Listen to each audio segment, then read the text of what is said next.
मनीष। कोनो देखावता दुसाही, कोनो देखावे पंसाही, कोनो ना हाथों में देवे देता मुँह में धराई। कोनो देखावता दुसाही, कोनो देखावे पंसाही, कोनो ना हाथों में देवे देता मुँह में धराई। हमने लाह करता डर होई गोड़ पड़े लगे बच्चा नया जुग के रतिया। हमा ढोरी छुअत सरियतिया, रंग दहरी करत बरियतिया। हमा ढोरी छुअत सरियतिया, रंग दहरी करत बरियतिया।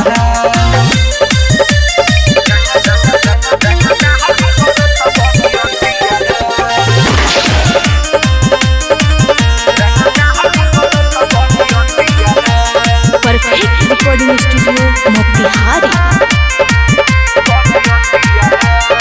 कोनो देखावता राइफल कांटा, लुटाई गोदा में आजू ऐसन बुझाता। कोनो देखावता राइफल कांटा, लुटाई गोदा में आजू ऐसन बुझाता रे, ऐसन बुझाता रे, ऐसन बुझाता। सब कहता देखावा हमके चिखावा, हमके कर मानी बतिया।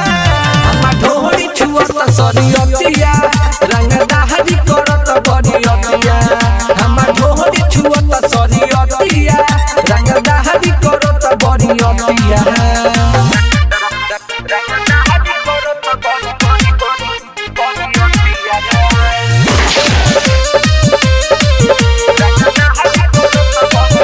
Music by Mantu Manish.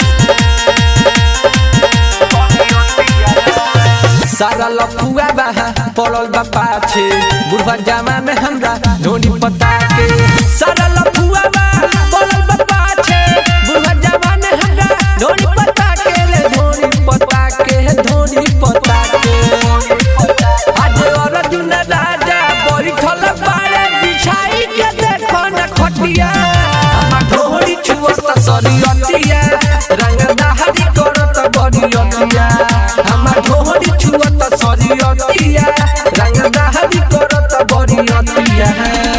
कोनो देखावता दुसाही, कोनो देखावे पंसाही, कोनो ना हाथों में देवे देता मुँह में धराई। हमरा लाह करता डर होई गोड़ पड़े लगे बच्चा नया जुग के रतिया।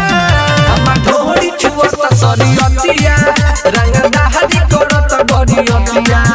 हमा ढोरी छुअत सरियतिया, रंग दहरी करत बरियतिया। का कहीं हो।